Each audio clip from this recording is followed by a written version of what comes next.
When I came back home from my last deployment, the garage door stood wide open. The air was heavy still, as if it already knew something I had not yet seen. The spot where my grandfather's 1944 Willys Jeep had always rested stood empty. That Jeep was not just a vehicle. It had rolled through Normandy, carried him across Europe, and returned home as the most tangible piece of his service. It was the heartbeat of our family history, a reminder of what sacrifice really means. And now it was gone, not taken by thieves in the night, but sold by my own brother. And the price he accepted was a fraction of what it was truly worth, both in dollars and in dignity. Before we dive into the story, take a moment to like this video and subscribe to the channel, but only if stories of courage and resilience speak to you. Share in the comments where you are listening from and what hour it is in your corner of the world. It never fails to move me when I see how far these stories travel and whose hearts they touch. Each comment is another voice in a long line of witnesses, reminding us that service and sacrifice ripple far beyond the moment they happen. Because this story is not only about a Jeep, it is about the battlefield that sometimes lies within our own families. It is about betrayal that cuts deeper than distance, about justice that must be sought even when it tears at blood ties.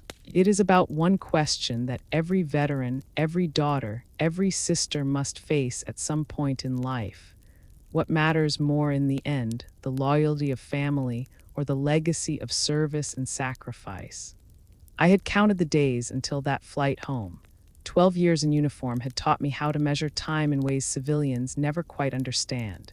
The days could be long, filled with desert winds or the cold sting of European winters on the flight line, but the years blurred together like contrails in a summer sky. I had flown the C-130 through war zones and humanitarian missions alike, hauling supplies and hope in equal measure. But nothing compared to the moment when my boots touched Carolina soil again. Home smelled like pine needles after rain. It sounded like cicadas screaming in the trees behind the house I grew up in. It felt like the damp air clinging to my skin, so different from the dry heat of Iraq or the sterile chill of a NATO hangar. I stood in the driveway for a long moment, just breathing it all in, steadying myself. Coming home after service is never as simple as stepping through the door. You bring back ghosts, memories, habits that no longer fit into the rhythm of family dinners and neighborhood chatter. My parents' house looked just the same. White siding, green shutters, the flagpole by the porch still carrying the stars and stripes. I noticed the garage door was slightly ajar, not unusual in this town where people still trusted one another enough to leave things unlocked. I told myself I would close it later. My duffel bag hung heavy on my shoulder, but my heart was heavier. I was coming home not just to family, but to a promise. That promise sat in the garage. My grandfather's Jeep Willys MB, built in 1944, painted an olive drab that had faded over the decades but still bore the scars of service. The Jeep was not just metal and rubber. It was a chapter of history that had survived Normandy, the push across France, and the cold forests of Belgium. My grandfather, Sergeant James Carter, had been a young infantryman when he climbed into that driver's seat. When the war ended and the Army auctioned surplus equipment, he had somehow managed to claim the Jeep. He drove it home like a prize, but treated it like a sacred relic. Growing up, I had listened to his stories while sitting on the hood. He told me how the Jeep never failed him, how it carried him and his buddies through mud, snow, and fear. He said it was the one machine he trusted more than any weapon. To me, it was a time machine. When I laid my hands on the worn steering wheel, I could almost feel the weight of his service pressing through my skin. That Jeep was the soul of our family, a reminder that freedom was never free. Before he passed, my grandfather called me to his bedside. His voice was weak, but his eyes carried the fire of a soldier who had lived through hell and come back with stories to tell. He told me that the Jeep belonged with me. He said I understood service, sacrifice, and the bond between soldier and machine. He left me a letter, signed and notarized, naming me the rightful heir to the Jeep. It was not about money, it was about trust. That memory steadied me as I stepped into the garage. The air smelled of motor oil and dust. Sunlight spilled across the concrete floor in golden stripes. My eyes fell to the space where the Jeep always sat. I froze. The spot was empty. At first, I thought my father must have moved it for maintenance. Maybe Mark had borrowed it to show off to his friends, though that was unlikely. My brother never cared much about the Jeep. He called it an old rust bucket, not worth the space it took up, but my chest tightened as I scanned the garage. The tools were in place. The shelves looked undisturbed. Only the Jeep was gone. My heart pounded. I dropped my duffel bag, the sound echoing against the walls. I called out for my mother, my father, my brother. My voice cracked, too loud in the stillness. No answer came at first, just the creak of floorboards inside the house. I walked back toward the porch. Every step heavier. My mother opened the door, her face lighting up with joy before she saw my expression. The smile faltered. She asked what was wrong, and I told her. The Jeep, where was it? Her eyes flickered away and my stomach dropped. That hesitation told me more than any words. She whispered that I should talk to Mark. Right then, I felt the ground shift beneath me. Combat zones teach you how to recognize betrayal before it strikes. The look on my mother's face was the same look I had seen in villages where trust had been broken. My pulse roared in my ears. When I finally found Mark in the kitchen, he would not meet my eyes. My brother, once the boy who built tree houses with me, the teenager who borrowed my car without asking, the man who had stumbled through one job after another. He mumbled something about bills, about needing money fast. He said the Jeep was old, taking up space. And that I should understand. That word cut deeper than shrapnel. I wanted to shout, but my training held me back. Years in uniform teach you control, discipline, the art of choosing your words carefully. But inside, a storm raged. That Jeep was not his to sell. It was not even my parents' anymore. It was mine, entrusted to me by the man who had earned it with blood, sweat, and unshakable courage. I walked out before I could say something that could never be unsaid. Outside, the air felt heavier. The garage door creaked in the wind. The empty space mocked me. There is a kind of silence veterans know well. The silence after an explosion when your ears ring and the world feels far away. This was that silence. Only this time, the battlefield was my own home. Stay with me, because what unfolded next was not just a family dispute. It was a story of justice, of betrayal, and of a legacy worth more than any stack of bills. And if you think it ends with a simple apology, you are wrong. I sat on the porch steps and tried to breathe like they taught us in the cockpit. In for 4, hold for 4, out for 4. The air tasted like cut grass and old rain. My hands would not stop shaking. It was a strange kind of tremor, not fear exactly, more like the body finally admitting what the mind had already understood. The Jeep was gone, and with it the last clean thread that tied my grandfather to this house. I went back inside and asked my mother where the paperwork was. She knew exactly what I meant. Over the years, I had kept copies of everything in a weathered accordion folder. Title: Auction release from the post-war disposal program. Service photos of the Jeep with a hand-painted bumper number that matched the serial stamped under the hood. The notarized letter that named me as the heir. It was not sentiment alone. It was chain of custody. She took a shaky breath and said she had moved the documents into the hall closet for safekeeping. I pulled down the box and opened it on the dining room table. There was a smell that rose out of those papers, a mix of cardboard, motor oil, and time. I traced my finger across my grandfather's name. I remembered his hands, broad and scarred, showing me how to bleed the fuel line the summer I turned 16. He used to say that machines have a spirit when they have carried people through the worst days of their lives. Not a ghost, but a kind of resolve that settles into the metal like seasoning in a cast iron pan. That Jeep had it. You could feel it when the engine caught, a low, determined growl that made you stand up a little straighter. Mark came to the doorway and leaned against the frame. He could not find my eyes. He started talking about the timing, the bills, the way everything had piled up. He said it was never about hurting me. He said it was only a Jeep. The words flicked at my skin like rubber bands. I told him to stop. I said we would talk when I had the full picture. He nodded and disappeared down the hall. I made coffee because that is what you do when your life hits a wall. You make something simple with your hands to keep from breaking. I set my phone on the table next to the documents and called an old friend from my squadron who had left the service 2 years before me and gone to law school. I told him the facts.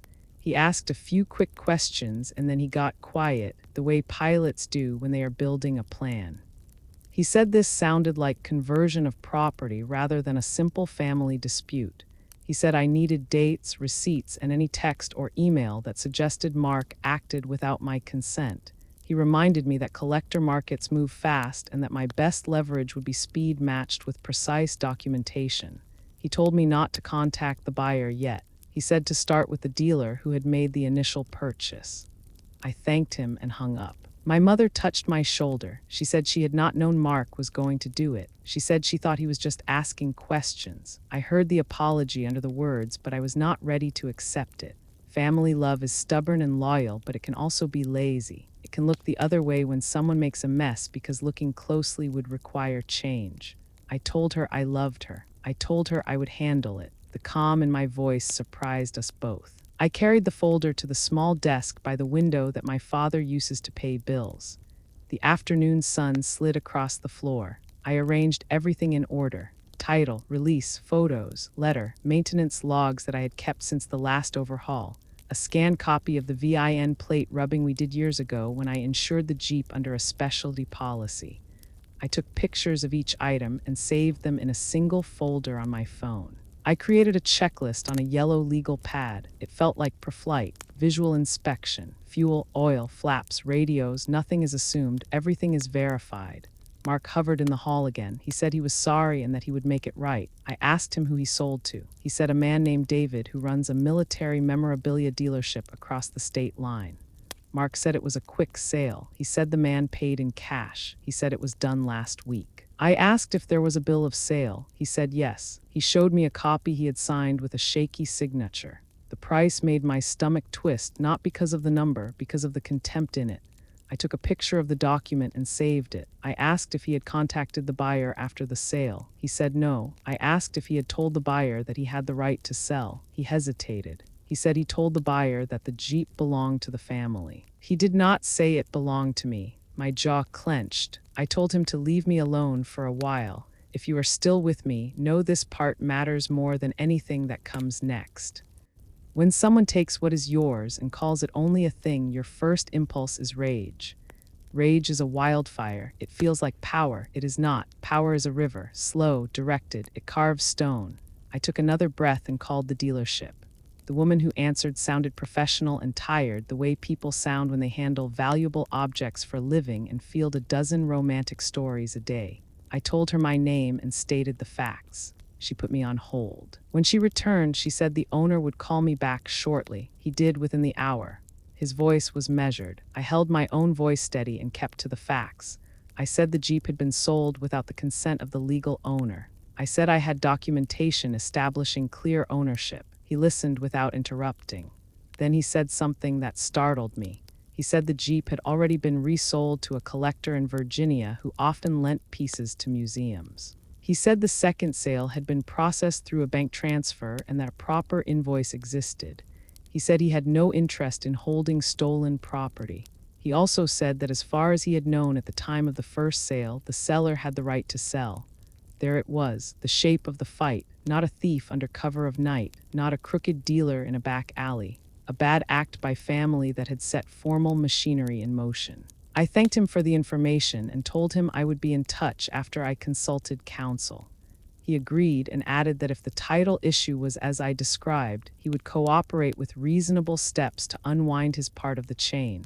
The call ended and I stared at the curtains moving in the faint breeze. Small details became loud: the hum of the refrigerator, the click of the kitchen clock, a robin landing on the porch rail with a bit of string in its beak. Ordinary life going on as if nothing had broken. It always does. That is the insult and the gift of ordinary life. It keeps its rhythm and dares you to keep up. I walked back to the garage and stood in the empty space. I could still map the shadow of the Jeep on the floor. I imagined the way the canvas seats felt against the back of my legs in the summer. I remembered the way my grandfather checked the spark plugs with a patience that made time slow down. He never raised his voice. He never rushed a repair. He would say patience is not waiting around. Patience is active. It is choosing to do the next right thing at the right speed. I decided to sleep at the house that night. My mother made dinner and set 3 plates, then quietly put one back. The quiet at the table stretched. I asked my father to sit with me after we ate. We took our coffee onto the back steps. He cleared his throat and said he should have watched more closely. He said he thought Mark would never actually go through with it. I told him I needed him to back me fully. No half measures, no pleading later to drop it for the sake of peace. He nodded hard and said he would. He said peace built on unfairness is not peace, it is surrender. Sometime after midnight, I woke to the sound of rain. I lay there and let it wash through the house. I found myself counting the seconds between lightning flashes and thunder like I did as a kid, old skills returning, old comforts too. I fell asleep again with the folder under my pillow. Maybe that sounds foolish. It made sense to me. You sleep differently when the thing you must protect is close enough to touch. Morning brought that thin, pearly light that makes everything look clean for a moment. I brewed coffee and set my phone on the table. I sent an email to my friend the lawyer with copies of every document attached. I asked for time to speak. He called within minutes and outlined the likely steps. Demand letter to the dealer and to the collector. Notice of claim attached. Petition for injunctive relief to prevent further transfer. Verified complaint for conversion and replevin. I wrote down each term and confirmed my understanding. He said we would move fast but not sloppy. He said details when. My mother hovered by the sink and asked if this would be in the news. I said I did not know. She said she did not want the neighborhood to talk. I told her the neighborhood always talks and that I had no energy to manage gossip. I kissed her cheek and said I would be back for dinner. Then I put on my boots and drove to the county clerk to file what needed filing. Those offices always look the same. Tan walls, posters about juror duty, plastic plants, people with folders guarding them like babies. I waited my turn and submitted the packet. The clerk stamped each page with the tiny thunder of a rubber seal. I felt a strange calm settle into my bones. Action does that. It turns fear into forward motion. When I stepped back out into the parking lot, the sun had burned through the cloud cover. I called the dealership again and told them formal notice was on the way. The owner asked me to come by in person. He said he wanted to see the documents himself. I agreed. I also called the collector in Virginia. A man answered with a crisp hello. I introduced myself and explained the situation. He asked for copies of everything and offered the email address of his counsel. He did not sound evasive. He sounded wary and professional. It told me he understood the stakes. On the drive to the dealership, I rehearsed what I would say. Not my feelings, the facts. Anger would only blur the edges. I thought about the first time my grandfather let me steer the Jeep down a dirt road. I was 10 and determined. The wheel fought my hands. He kept his palm near the rim without touching it, as if he could guide me with presence alone. I asked if he was nervous. He said he trusted me. That was the day I decided to fly. If someone you loved trusted you with the thing that mattered most, you had better grow into someone worthy of it. The dealership sat in a converted warehouse near the highway. Clean as a showroom, neat rows of crates and stands, everything tagged and cataloged. The owner came out with a tablet in his hand. He introduced himself and shook my hand with a steady grip. He asked to see my documents. I laid them out on a high table. He examined each one and nodded. He pulled up their intake file for the Jeep and showed me the bill of sale Mark had signed. He showed me a series of photos they had taken on arrival. The Jeep looked smaller in their light, as if it had been starved of the stories we kept around it at home. He said he believed me. He said he would support the process of returning title if the court ordered it or if his counsel advised that it was the best course. He also said he could not simply seize the Jeep back from the collector in Virginia without following the steps. He was right. I told him I understood. I asked if he would write a statement confirming how the sale originated and how quickly the resale occurred. He agreed. We shook hands and I left feeling something I had not felt since the first hour. Not hope exactly, momentum. I drove past the diner where my grandfather used to sit with his buddies on Saturdays. The windows fogged in winter, the coffee too weak, the laughter too loud. I remembered the day he rolled the Jeep into the parking lot and the old men rose like it was a parade. Honors do not always look like medals. Sometimes they look like a nod from someone who knows what you carried. By late afternoon, the first responses from the lawyers came in. There was talk of a temporary order to hold the Jeep in place. There were cautious assurances from the collector's counsel that their client valued ethics as well as history. I knew better than to read kindness into legal language, but I also knew that sometimes people surprise you. Not everyone wants to win at any cost. Some people want to be on the right side of the story when it is told. I went home and found Mark sitting at the table with his head in his hands. He looked younger than his years. He began to talk about how it all snowballed, the debt, the bad decisions that stack like firewood until one spark sets them ablaze. He said he never thought the Jeep was worth that much. He said he thought I would understand because I had always landed on my feet. That last part stung more than the rest. People say things like that as if luck makes a life. They never see the early mornings, the clean living, the hard choices. They never see the quiet costs. I told him I did not hate him. I told him I would protect what our grandfather trusted me to protect. I told him there would be consequences and that I would not apologize for them. He started to cry then, and I looked away. Tears had always been his shortcut to mercy. Not this time. Mercy without accountability breeds contempt. I would not make that mistake again. We ate dinner with regular talk, whether a neighbor who planted too many hydrangeas, a cousin who got engaged, life pushing back in. Afterward, I went to the garage again and stood in the doorway. The emptiness felt different now, not hopeless, waiting like a field in winter that knows spring is not a myth but a schedule. If this story has your heart in its fist right now, keep listening. The next turn matters. A legacy is not saved by one burst of anger. It is saved by a series of honest steps that hold when the wind rises. I took out my phone and recorded a short voice memo, a habit I picked up downrange when sleep was scarce. I said the date and the time. I said the goal: secure the Jeep, restore the chain of custody, honor the man who taught me to drive without fear. It sounded simple when spoken aloud. It never is. Simplicity is the shape of complex work done well. That night I dreamed I was back on the flight line. The C-130 sat under a sky filled with stars so bright they hurt. The crew chief handed me a clipboard with a single line on it: do the next right thing. I woke before dawn with my shoulders loose and my jaw unclenched. I brewed coffee and watched the sky lighten to pale blue. When my mother came into the kitchen, she reached for my hand. No words, none were needed. I called my friend and we finalized the immediate filings. I called the collector again and confirmed receipt of my documents. I called the dealership to thank them for their cooperation. I made a list of logistics for the day I would bring the Jeep home. Tow or flatbed, temporary storage until we finished the legal transfer. New locks for the garage, a camera over the driveway, practical steps that built a bridge between hope and outcome. Around noon, a delivery truck rumbled up with a package for me. Inside the padded envelope was a small box from the dealer. A courtesy, the note said. It held the original canvas tool roll that had been stowed behind the passenger seat. They had kept it aside during intake. My breath caught. The tools were worn smooth from a lifetime of repairs. I held the tiny wrench and felt as if my grandfather's hand closed over mine for a beat. Not magic, memory. I took the tool roll to the garage and laid it gently in the center of the empty space, a marker of intent. When you draw a line on the map, you owe it to yourself to walk it.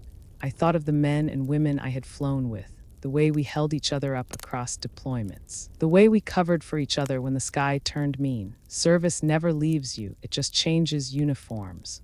Late in the day, the first legal response came back from the court. The Jeep would not move without notice pending a preliminary hearing. I exhaled and pressed my thumb to the countertop like I could ground myself to the house. It was a small win. It was enough to carry me through the evening.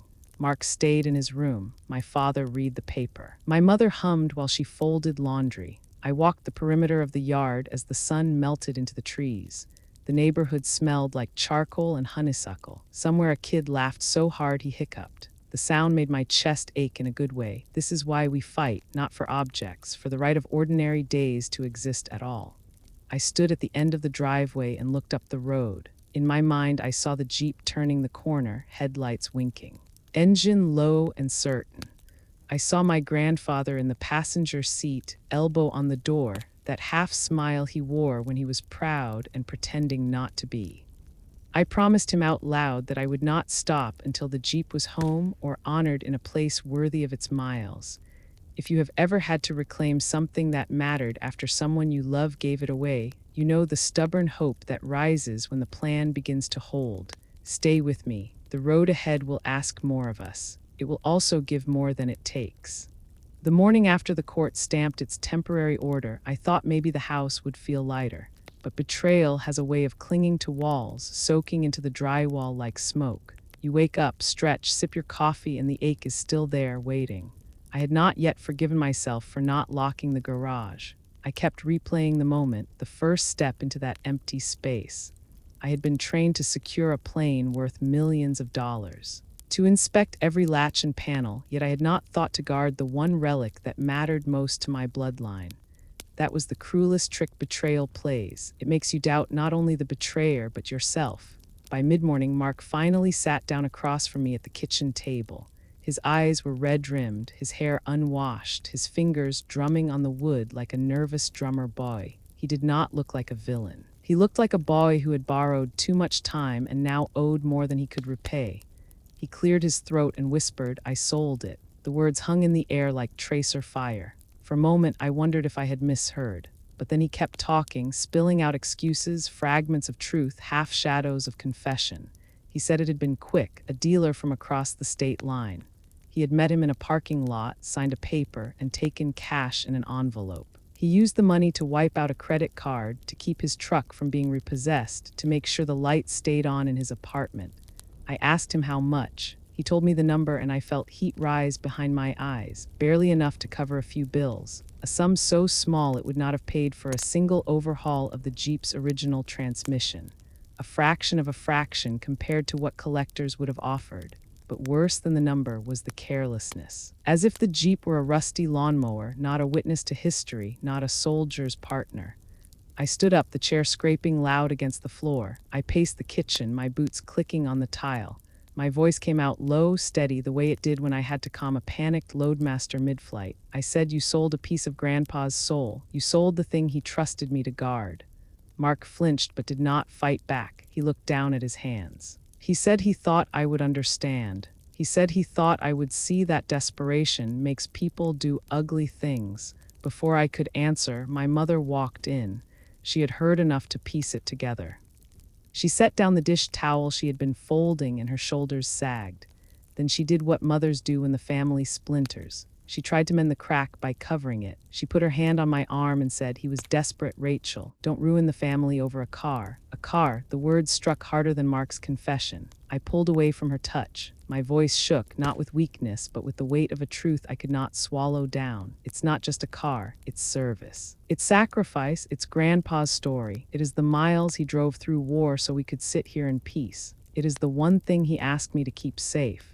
My mother's eyes filled with tears, but she did not argue. She whispered that love should be bigger than objects. I told her love without respect for sacrifice is not love, it is sentiment, and sentiment fades. The silence after that was thick. My father had not spoken yet. He sat at the head of the table, jaw clenched. Knuckles white on the newspaper, he pretended to read. At last he folded it and said in a voice flat as gravel, "She's right. It was not his to sell." Mark's face hardened then, his shame twisted into something defensive. He said, "Maybe Grandpa should have left it to all of us. Maybe you shouldn't act like you are the only one who ever served." That cut, not because it was true, but because it showed how little he understood. Service does not give you the right to own more. It gives you the burden of carrying what others cannot. Grandpa saw that in me. That is why he signed the letter. I leaned across the table and locked eyes with Mark. I told him this was not about sibling rivalry. This was about right and wrong, about a promise made by a dying man and broken by his son, and now by his grandson. If you are still listening, know this: betrayal is rarely loud. It comes softly, wrapped in excuses, carrying just enough truth to make you doubt your outrage. But when you strip away the noise, betrayal is betrayal, plain and sharp. My father stood then and left the room. My mother busied herself with dishes. Mark slumped deeper into his chair. I walked outside, needing air that was not thick with lies. On the porch, the summer wind carried the smell of honeysuckle and diesel from the highway. I closed my eyes and thought about all the people I had flown home in coffins draped with flags, how their families would have given anything for one more relic to hold on to, one more tangible piece of the person they lost. And here my own brother had sold ours for pennies. The betrayal was not just theft, it was desecration. I knew then that this fight would not be solved by tears or family dinners. It would have to be fought like every mission I had flown, with precision, with patience, with an unyielding refusal to let go. And if you think the worst part was hearing my brother's confession, wait until you see what came next. That was only the beginning of the fire. I did not sleep that night. The house was too quiet. Every creak of the floorboards carried the weight of unsaid words. I lay awake and listened to the faint snore of my father, the restless turning of my mother, and the heavy silence of Mark's room. My body felt like it was back on deployment, hyper-aware, adrenaline pulsing, waiting for something to break. By dawn, I had already showered, brewed coffee, and spread the documents across the kitchen table again. The Jeep's title. Grandpa's notarized letter, the photographs of him in uniform with one hand on the hood of the vehicle. These were not just papers, they were ammunition, proof, evidence that my claim was more than nostalgia. When the sun rose, I drove into town. The roads were familiar, lined with pine trees that bent toward one another like they were whispering. At the diner, I ordered black coffee and toast, but I mostly listened. Small towns thrive on stories. And mine had already begun to leak. A neighbor must have seen the Jeep hauled out of our driveway on a flatbed. By now, people were speculating about what happened. The first whispers reached me at the counter. Two men in ball caps leaning close. One said, "Did you hear about Carter's old Jeep?" The other replied, "Yeah, I heard Mark sold it off." Shame, that thing belonged in a museum. My stomach tightened. They were not wrong, but it was mine to protect. Not theirs to gossip about. I left the diner before I finished my plate. The truth about small towns is this: they will cheer for you when you wear the uniform, but they will dissect you when you stumble. I was not ready to see pity in their eyes, not yet. Back at the house, my mother waited for me on the porch. She said she had spoken with Mark again. She said he was sorry. She said maybe I should forgive him and let it go before the town turned this into a scandal. I shook my head. Forgiveness without accountability is not healing. It is surrender, and I would not surrender Grandpa's legacy. That afternoon, I drove to the county courthouse. The clerk recognized my uniform even though I was now out of service. She asked what brought me in. I told her I needed to file a claim for conversion of property. Her eyebrows lifted. I laid out the documents. She stamped them one after another, the sound like distant gunfire. Each stamp was a step toward justice. When I left, the summer heat pressed against me like armor. I sat in my car and let the weight of what I had done settle in. Filing paperwork may not look heroic, but it felt like standing on a battlefield. You draw a line, you say this far, no further. That evening, the first phone calls began. Old friends, neighbors, people who had heard. Some called to tell me I was brave. Others called to say I was tearing the family apart. One woman said, "Rachel, it's just a Jeep. Let it go." I thanked her and hung up. People love to tell veterans what should and should not matter. They do not understand that relics are not objects. They are anchors. You lose them and you start to drift. Dinner that night was unbearable. My mother clattered dishes in silence. My father read the newspaper but never turned a page. Mark barely touched his food. Finally, I broke the silence. I told them I had filed with the court. My mother gasped. Mark dropped his fork. My father only nodded. Mark said, "You would drag me into court," I answered. "You dragged yourself there when you sold what was not yours." He slammed his fist on the table. My mother begged us to stop. My father told him to sit down. I sat still, every muscle tight, but my voice calm. This was not rage anymore. This was resolve. Later that night, I sat on the porch again. The air was heavy with humidity. Fireflies blinked in the yard, tiny lanterns pulsing in the dark. I thought about Grandpa, about how he used to sit here after long days, sipping sweet tea, watching the road. He would have been disappointed in Mark, but he would have told me to keep going, not for revenge, but for respect. The next morning, I drove to meet the dealership owner again. He greeted me with a firm handshake and said his lawyer was reviewing the matter. He repeated that he had no interest in stolen property. He also said the collector in Virginia was a man of integrity, someone who lent artifacts to military museums and cared deeply about authenticity. That gave me hope. Maybe this would not be a war, but a negotiation. Still, I knew better than to trust too quickly.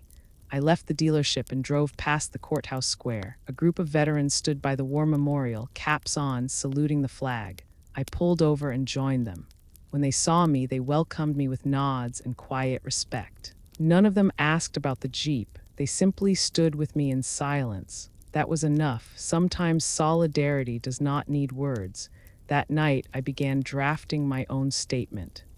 I wrote down everything from the day I first climbed into the Jeep to the moment I found the garage empty. I wrote about the letter Grandpa left, the stories he told, the trust he placed in me. I wrote until my hand cramped and the words blurred. It was not just for the court, it was for me, to remind myself why I was fighting. My mother knocked softly on my door. She asked if she could sit. She told me she worried I would lose my brother forever. I told her I had already lost him the moment he chose money over legacy.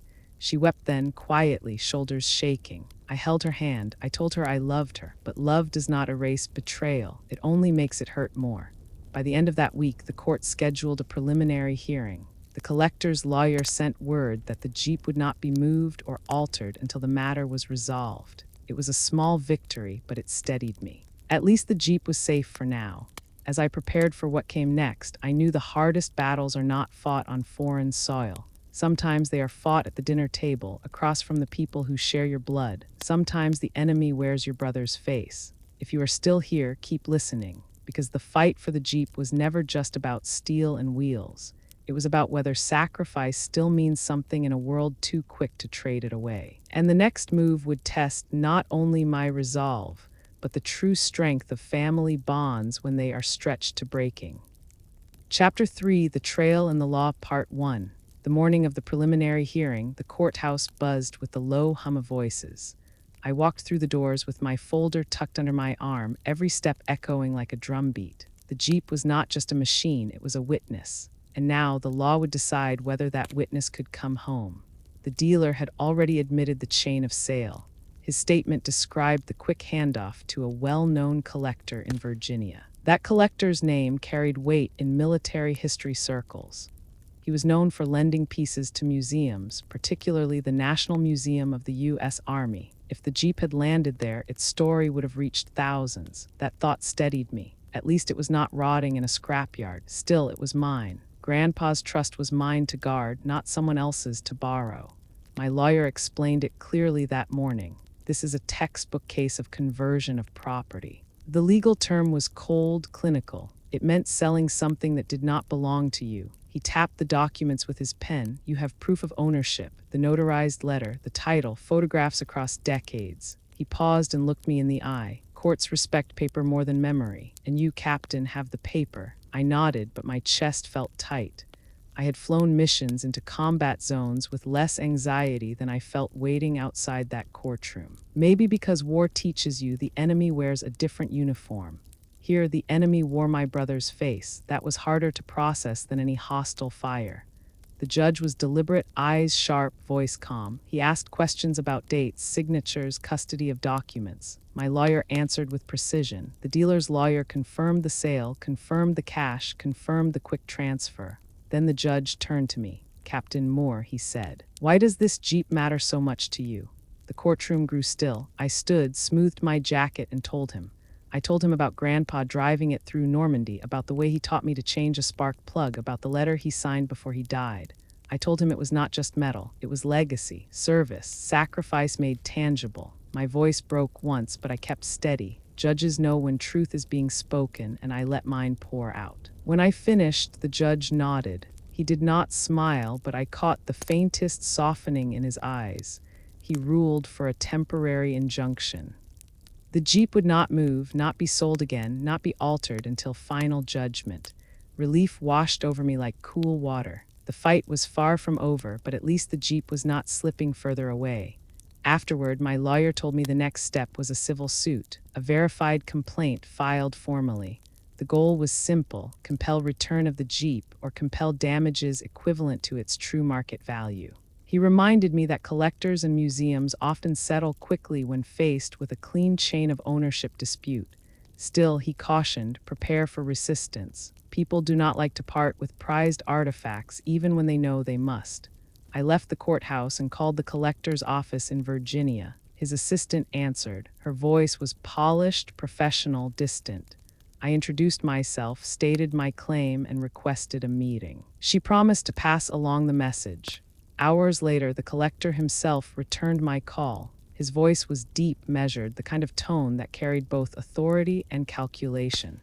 He said he had indeed purchased the Jeep, believing it was sold by its rightful owner. He said he would review my documents, and then he added something that made my heart pound.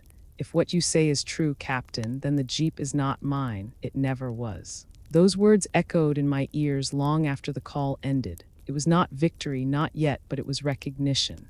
Acknowledgement that justice still had a chance. That night I sat with my father on the back porch. He asked how it went. I told him the truth. He nodded, eyes fixed on the horizon. He said Grandpa would be proud. I felt a lump rise in my throat. For a moment, the world felt steady again. But inside the house, Mark's anger grew louder. He cornered me in the hallway, his face red, his words sharp. He said I was humiliating him, dragging the family name through mud. He said no court could erase the fact that he had been desperate. I looked at him and saw a man drowning, pulling everyone down with him. I told him quietly, desperation does not excuse betrayal. He spat back, maybe not to you, and then he slammed his door. If you have ever been betrayed by blood, you know this feeling. It is not just anger, it is grief, the loss of the family you thought you had. And yet, even in that grief, you must keep walking, because justice does not pause for broken hearts.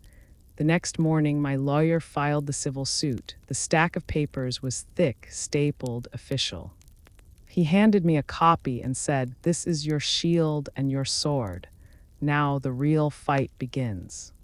The drive to Virginia felt longer than it should have. The highway stretched in ribbons of gray, lined with fields and trees that blurred into one another. My mind replayed every conversation with my lawyer, every argument with Mark, every moment with Grandpa in the Jeep. I tightened my grip on the steering wheel and whispered to myself the same phrase I used in combat zones: stay sharp, stay steady, stay true. When I reached the collector's estate, I realized it was less a home than a fortress of history. The driveway wound through iron gates and opened onto a sprawling colonial house with brick walls and tall white columns. Out front, a flag flew in the breeze, not a new one from a store, but an older flag, its fabric faded from years of weather. The message was clear. This man valued history. I parked, stepped out, and adjusted my jacket. Inside, the air smelled faintly of leather and old wood, the kind of scent that clings to libraries and museums. A receptionist guided me to a large room where artifacts lined the shelves, helmets, uniforms, maps under glass. My heart ached when I thought how easily the Jeep could be reduced to one more exhibit behind a rope. The collector entered with the calm presence of someone who had negotiated battles of his own, though not on a literal battlefield. He extended his hand and said, "Captain Moore, thank you for coming." I shook it firmly and replied, "Thank you for seeing me." We sat across from each other at a polished table. I spread out my documents again, each page weighted with memory. I pointed to the notarized letter, the photographs of Grandpa with the Jeep, the title. I spoke slowly, carefully, as if building a case before a jury. I explained that this Jeep was not just an artifact of war. It was a sacred trust, one my grandfather had placed in me, and one I had every intention of keeping. The collector listened without interruption, his fingers steepled beneath his chin. When I finished, he leaned back and said, "Captain, I believe you. I can see the chain of ownership. I can see the intent of your grandfather, but you must understand, I purchased this Jeep in good faith. I did not know it had been sold without your consent." He paused, then added, "I am not your enemy." His words landed with a strange weight. Part of me wanted to believe him. Another part bristled, wary of smooth promises. I asked him directly, "Will you return it?" He sighed, a sound heavy with calculation. He said the legal process must play out, but if the court rules in your favor, I will not resist. I respect service, I respect sacrifice, and I will not be the man who keeps a veteran from reclaiming her legacy. Relief flooded me, but caution held me back. Respect in words is not the same as respect in action. I thanked him, packed my documents, and stood. As I left, I caught sight of a photograph on his wall. It showed him shaking hands with a group of veterans outside a museum. The caption below read, "Preserving history, honoring service." For the first time since the Jeep vanished, I allowed myself a thin thread of hope. The next days brought a wave I had not expected. Word spread quickly through veteran networks. A friend from my squadron called to tell me my story was being shared on a veterans forum. An old sergeant I once deployed with sent me a message. "We've got your back, Rachel. Do not let them take this from you." Soon local posts of the VFW and American Legion began reaching out. They asked if I would come speak, share my grandfather's story, tell them about the Jeep. I stood in small halls filled with rows of folding chairs, looking into the eyes of men and women who knew exactly what it meant to cling to relics of service. They nodded as I spoke. Their hands clasped, their faces lit with recognition. They understood without me having to explain. One older veteran, his voice cracked with age, stood and said, "My boy died in Iraq. The only thing I have is his dog tags. If someone took them from me, I would fight until my last breath." "You fight too, Captain. Do not stop." His words stayed with me. They became fuel. Meanwhile, Mark avoided me. He sulked in corners, snapped at my mother, left the house for hours. The community whispers had reached him, and he did not like being painted as the villain. But he had chosen this path. All I could do was walk mine. The legal process moved forward. My lawyer filed motions, collected statements, prepared exhibits. The Collectors' Council confirmed their willingness to comply with any court order. The dealer submitted a sworn affidavit admitting the sale. Piece by piece, the case built itself like a puzzle falling into place. Yet each night, when I returned home, the empty garage haunted me. I would stand in the doorway, staring at the blank space where the Jeep once sat. I imagined its engine rumbling, its headlights slicing through the dark. I whispered promises into the emptiness. "I will bring you back. I will not fail you." One evening, after speaking at a VFW post, a woman approached me. She had served as a nurse in Vietnam. Her eyes were sharp, her hands steady. She pressed a folded note into my palm and said, "You are not alone." I opened it later in my car. It read, "Legacies live because we fight for them. Do not confuse forgiveness with forgetting." As I drove home, I realized this was no longer just my battle. It had become something larger. Veterans across generations were watching, listening, investing pieces of their own pain and pride in my story. The Jeep was not only my grandfather's anymore. It had become a symbol, a reminder that service cannot be bought or sold, not at any price. If you are still listening, stay with me. Because the next step would bring me closer to reclaiming the Jeep, but also closer to losing the last fragile threads holding my family together. The courthouse smelled of old paper and polished wood. I sat on the wooden bench outside the courtroom, my documents in my lap, my lawyer at my side.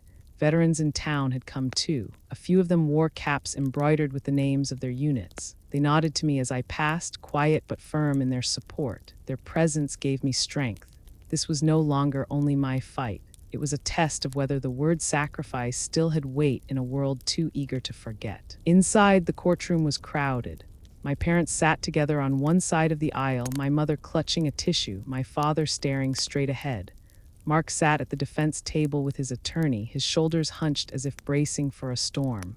The dealer was there too, looking uncomfortable in a suit that did not quite fit, and the collector from Virginia sat tall, hands folded, his counsel beside him. The judge entered and the room fell silent. The opening statements felt like a blur. My lawyer spoke with clarity, laying out the chain of documents, the notarized letter, the evidence of my grandfather's service and ownership.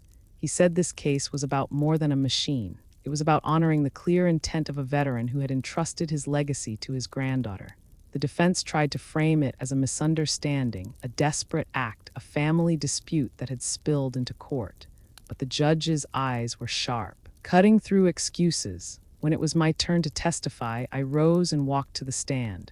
My hands trembled as I swore the oath, but once I began speaking, my voice steadied. I told the court about the Jeep, about Grandpa teaching me to drive it, about the letter he left in his final days. I described the day I came home from deployment and found the garage empty. I spoke of the betrayal, not with rage, but with clarity. I said, "This Jeep is not just metal and wheels. It is my grandfather's story, his service, his sacrifice, and I am here because he trusted me to guard it." The judge listened intently. When I finished, the room was quiet except for the scratch of the clerk's pen. Mark was called next. He shuffled to the stand, avoiding my eyes. His voice cracked as he admitted to selling the Jeep. He spoke of debt, of fear, of desperation. He tried to explain, but explanations cannot erase choices. The judge pressed him. "Did you know your sister was the rightful heir?" Mark hesitated, then nodded. Yes. The word was barely audible, but it cut like a blade. The dealer testified after him, confirming the quick cash sale and his ignorance of the true ownership. He looked down as he spoke, shame in every gesture.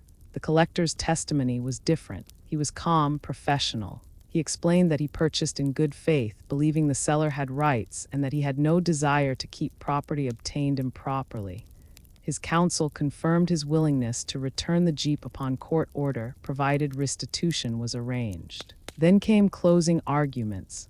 My lawyer spoke with quiet conviction. He said, "This is not vengeance, it is restoration. Captain Moore asks not for punishment, but for justice. She asks for what was entrusted to her by a veteran who fought for the freedoms we hold today. The defense spoke of family unity, of desperation, of mercy. But mercy without responsibility, my lawyer countered, is not justice. The judge leaned forward, hands clasped. He spoke slowly. Deliberately, this court finds that the Jeep Willys MB in question is the rightful property of Captain Rachel Moore. Title and ownership are clear. The vehicle is to be returned immediately to her possession. Restitution to the collector shall be provided by the dealer who accepted and passed forward an unlawful sale. My breath caught. The Jeep was coming home. The judge was not finished. He turned his gaze to Mark. You, sir, sold property that was not yours. You admitted as much under oath. While the court recognizes your circumstances, desperation does not absolve responsibility. You are sentenced to restitution of the funds received with a suspended sentence and mandatory community service. Consider this an opportunity to rebuild the trust you have broken. My mother broke into quiet sobs. My father closed his eyes, his shoulders sagging as though a weight had finally shifted. Mark's face flushed crimson. Shame poured off him like heat. He whispered something I could not hear, his hands clenched on the defense table. I stood, my knees weak, my heart thundering. When the judge dismissed the court, I turned to my brother. My voice was steady, not harsh, not triumphant. Justice isn't vengeance, I told him. It's responsibility, and you will carry yours. The veterans who had come to watch shook my hand as I walked out. One of them, an older man with a chest full of ribbons, said, "You fought this battle with honor, Captain. Your grandfather would be proud." I swallowed the lump in my throat and thanked him. Their support mattered more than they could ever know. Outside, the sky was wide and blue. For the first time since I had stepped into that empty garage, I felt a sense of peace. The Jeep was not yet in my hands, but the law had spoken. The path to restoration was clear, but peace in law does not mean peace in family. That battle still burned, waiting for me at home, and I knew the hardest words had yet to be spoken.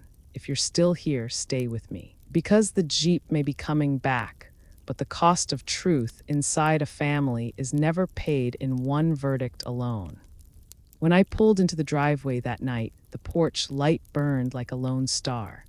The house looked the same as it always had, white siding, a sagging swing, roses my mother tended every spring. But nothing inside those walls would ever feel the same. I sat in the car for a long moment, watching the shadows shift in the windows, gathering the courage to walk in. The Jeep was mine again, the court had made that clear. But victory in law could not mend the fractures carved through blood. Inside, the air was thick.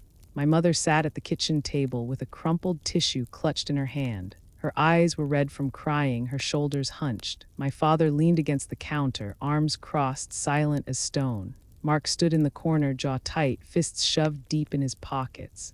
Nobody spoke at first. The hum of the refrigerator filled the silence. Then my mother whispered, "Why did it have to come to this, Rachel? We are a family. Couldn't we have handled it without dragging everyone into court?"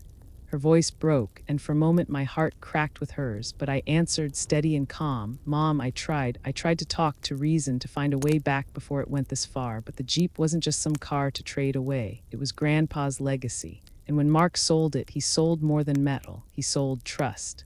Mark's head snapped up, anger flashing in his eyes. "Don't talk to me about trust. You think wearing a uniform makes you the only one who carries burden? I was drowning. You don't know what it's like to stare at bills you can't pay, collectors calling every hour." I stepped closer, meeting his gaze. "You're right, I don't know all your burdens, but I do know this. Every soldier learns that desperation doesn't excuse betrayal. We face fire, we face fear, and still we protect what matters most. You didn't." He flinched at my words. For a moment, his face crumpled, the anger slipping into something else, guilt, maybe even regret. But then he muttered, "You made me look like a criminal." I shook my head. "Mark, I didn't make you anything. You chose. The judge saw that. The community saw that. And now you'll live with it. Responsibility isn't punishment. It's the only way forward." My father finally spoke, his voice low but firm. "She's right, son. I've lived long enough to know when a man has crossed a line. You crossed it, but lines aren't the end. They're a chance to turn back, to rebuild." Mark's shoulders slumped. He sank into a chair, burying his face in his hands. For the first time, I saw not just the brother who betrayed me, but the boy who once played catch with me in the yard, who fixed bikes with Grandpa, who carried me on his shoulders at the county fair. A wave of sorrow swept through me.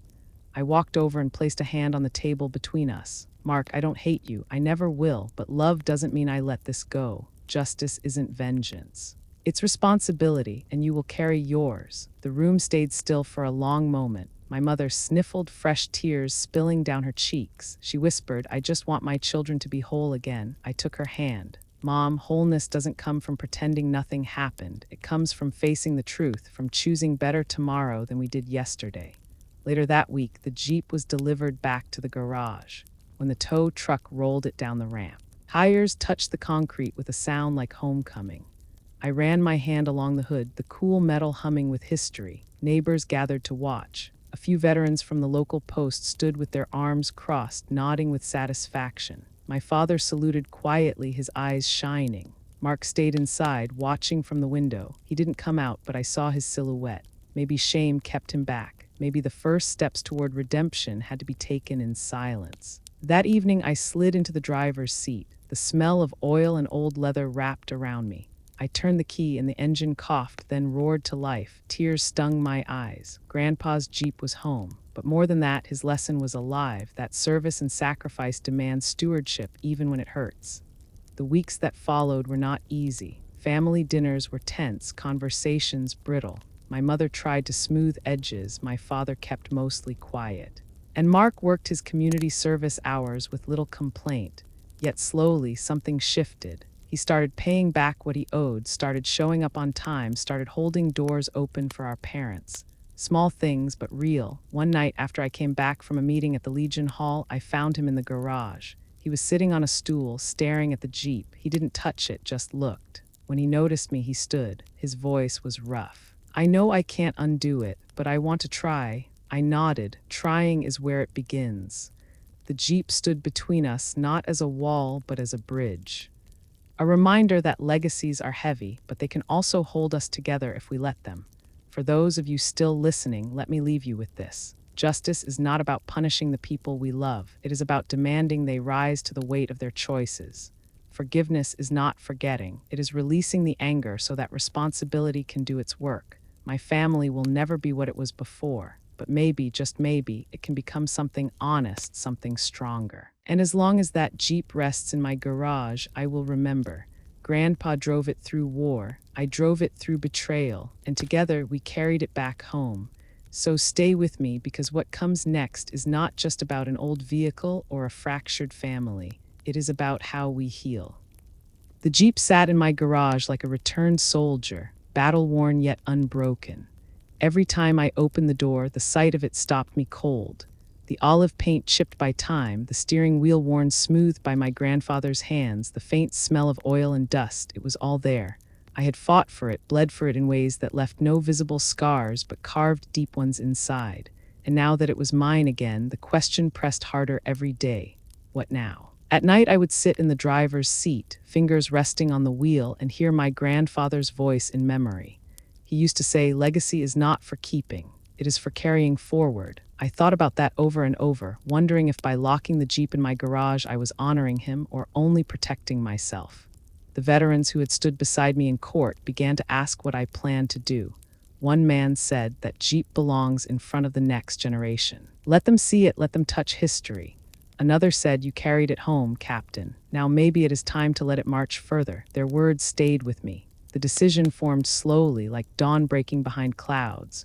One morning I woke before sunrise, stepped into the garage, and knew I could not keep the Jeep for myself. It deserved more than the shadowed walls of a single-family home. It deserved to stand where thousands could see, where children could ask questions, where soldiers' stories could echo louder than one voice. That week I called the National Museum of the U.S. Army. The curator listened as I explained. His voice was reverent when he said, Captain Moore, this would be an honor. We would ensure your grandfather's name is remembered alongside his Jeep as part of the living history of service. The day of the ceremony dawned clear and cool. The museum's wide glass front reflected the morning sun, gleaming like a beacon. A small crowd gathered, veterans in uniform, schoolchildren waving flags, my parents standing together, even Mark at the back, his head lowered but present.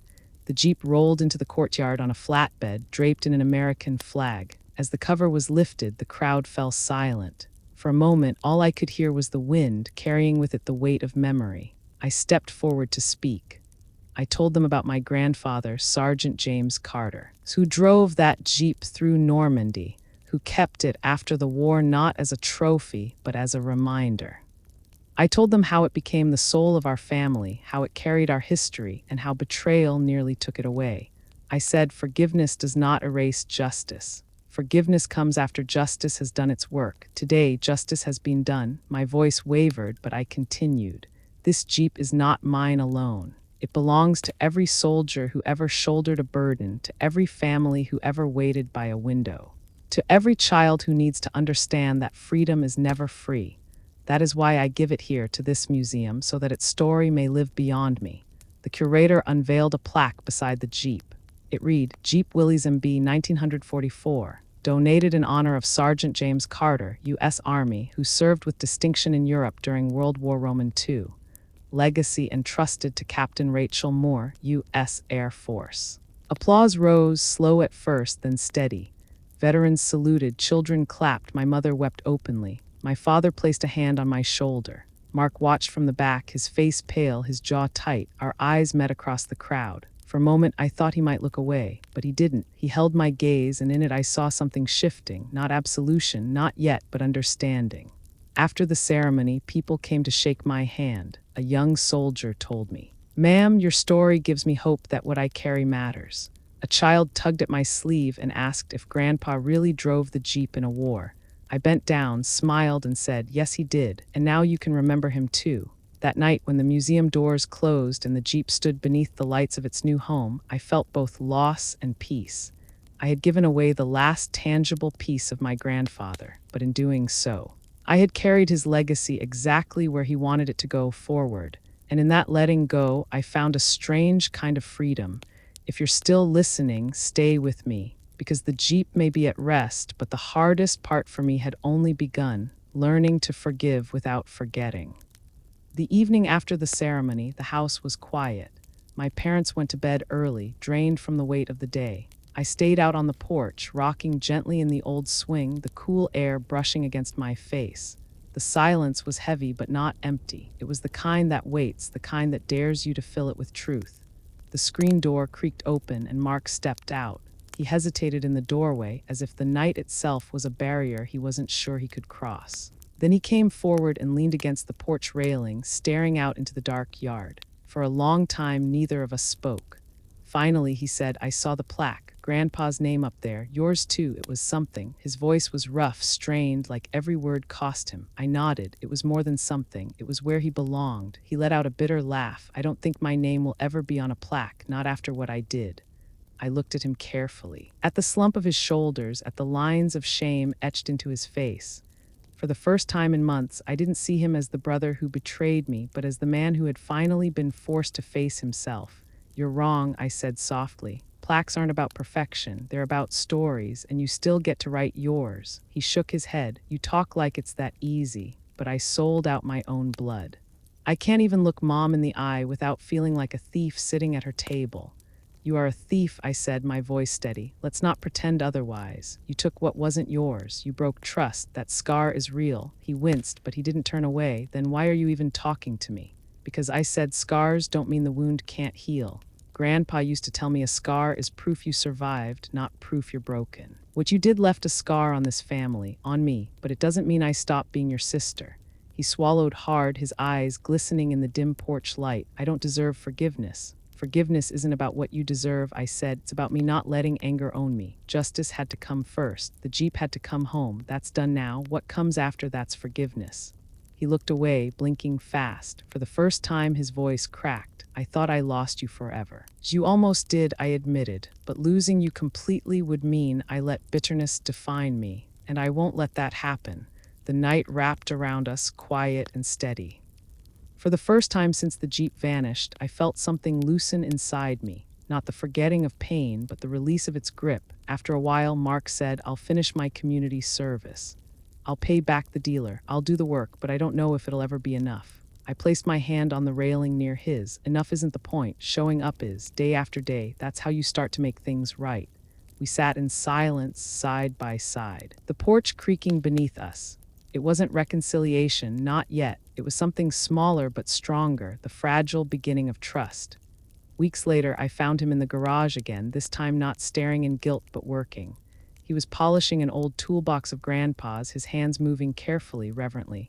When he saw me, he said, "I thought maybe we could restore this together. Not the Jeep, something else, something small." I smiled. That's how healing begins. One piece at a time. I don't know what the future holds for my brother and me. The scar will never fade completely. But maybe that's the point. Scars remind us of the battles we've fought, of the mistakes that nearly destroyed us, and of the strength it takes to choose differently.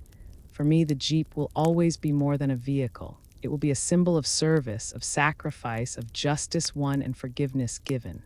And for Mark, maybe it will stand as the reminder that even betrayal doesn't have to be the final word. If you are still here, listening, take this with you. Forgiveness does not erase the past. It does not excuse it, but it allows you to walk forward without being chained to it. And sometimes the greatest revenge isn't anger or punishment. It is building something honest from the rubble. That night, as I closed the garage door and let the quiet settle around me, I whispered into the dark, "Grandpa, I kept my promise, and I found a way to keep my brother too." When I look back, I see that it was never just about a Jeep. It was about a story written in grease and steel, in long nights and heavy burdens, in the steady hands of my grandfather who carried it across Europe. That Jeep reminded me that service is not only about uniforms or medals. It is about the quiet weight of legacy and the duty to protect what others gave their lives to preserve. Justice had to come first. Without it, forgiveness would have been hollow. Standing in that courtroom, I learned that truth can be painful, but it is also freeing. My brother carried the consequences of his choices, and I carried the strength to let go of bitterness.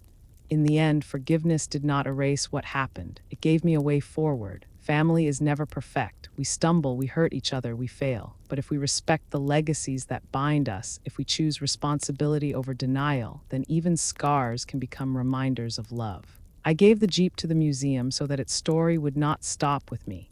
Now every visitor who stands before it will know that sacrifice lives on in more than books. It lives in us, in what we choose to carry, and in what we choose to let go. If this story spoke to you, hit like and subscribe. Share it with someone who knows that some legacies cannot be measured in dollars. And tell us in the comments, what piece of family history would you fight to protect?